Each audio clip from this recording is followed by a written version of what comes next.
Baik, perkenalkan nama saya Salonika Febrianti.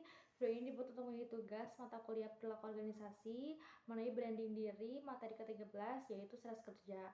Nah, ini menggunakan teori taksonomi Bloom 6 level dalam berpikir. Langsung aja level pertama yaitu mengingat. Di sini kita perlu mengingat, mengenali gejala stres seperti fisik, emosional, dan perilaku.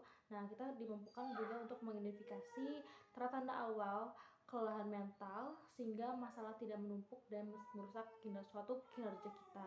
Dan yang kedua, level memahami, yaitu kita perlu memahami hubungan antara beban kerja yang berlebih dengan penurunan produktivitas. Nah, kita juga perlu memahami bahwa kerja keras tidak sama dengan kerja stres.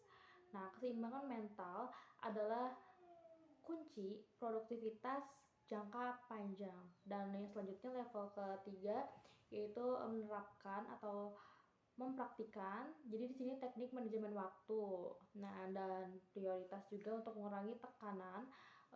Kita juga kayak menerapkan skala prioritas yang ketat untuk mengelola tekanan kerja sehingga tim tetap tenang di tengah situasi yang sibuk sekalipun.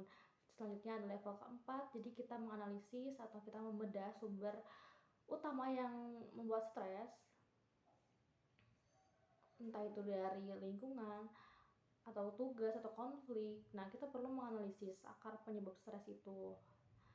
Di tim mungkin sering kali masalahnya tuh bukan karena beban kerja, melainkan proses yang kurang efisien. Selanjutnya ada level kelima yaitu evaluasi. Kita menilai ambang batas kemampuan diri dan tugas agar tidak terjadi sebuah burnout. Nah, jadi kita perlu menilai beban kerja tim secara adil untuk memastikan semua orang tetap termotivasi tanpa harus mengorbankan kesehatan mental mereka. Jadi kita ini sebagai manajer, jadi kita perlu menilai beban kerja mereka secara adil gitu ya, sesuai porsinya masing-masing.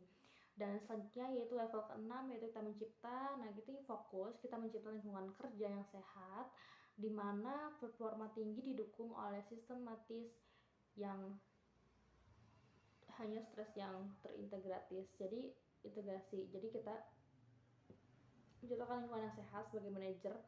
Jadi kalau kita tahu dari awal tidak sehat, kita perlu menciptakan yang baik untuk mendukung seluruh karyawan untuk bekerja dengan baik. Oke, baik, segitu aja yang dapat saya jelaskan mengenai materi ke-13, materi stres kerja. Terima kasih.